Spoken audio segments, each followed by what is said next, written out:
Hello বন্ধুরা, আসসালামু আলাইকুম। পাপড়ি মাশরুম অ্যান্ড অ্যাগ্রো ফার্মের পক্ষ থেকে সবাইকে শুভেচ্ছা। আশা করি সবাই ভালো আছেন।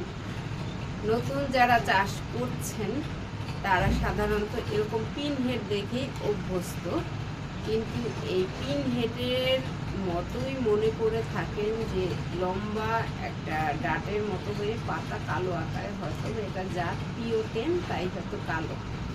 বিষয়টা এরকম না, এবং এটার স্থায়িত্ব বেশিক্ষণ থাকে না, কিছুক্ষণ পরেই ঝরে পড়ে যায় বা ভেঙে যায়। এটা মূলত এক ধরনের জীবাণু। যখনই দেখবেন লম্বা ডাটের মতো হয়েছে, চিকন লম্বা গাছ এবং মাথায় কালো ধরনের ফুল, ছোট ফুল, নয়নতারার মতো। আমার এখানে নেই তাই দেখাতে পারছি না।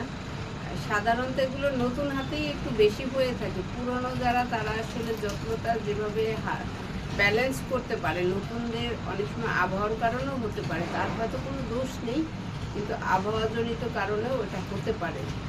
এটা খুব একটা ভয়ের কারণ নেই, কিন্তু আপনারা যখন দেখবেন যে এরকম লম্বা গাছের মতো হয়ে ছোট ফুল মাথায় কালো আকারে, তখন সেটা আপনি ধরে নিতে পারবেন যে এটা মাশরুম না, এটা আপনার এক ধরনের জীবাণু।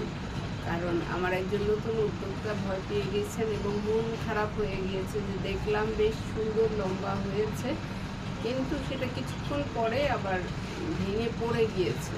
মাশরুম সাধারণত ভেঙে পড়ে যায় নাড়া খেলে অথবা বড় হলে, সেক্ষেত্রে, কিন্তু নর্মালি এই ধরনের মাশরুম কখনোই পিন্ডে সাধারণত ঝরে পড়ে যায় না।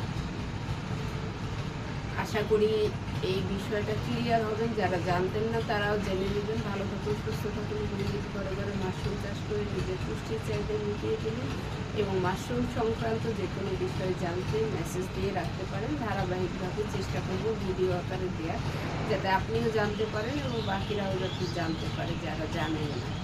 ভালো থাকুন, আল্লাহ হাফেজ।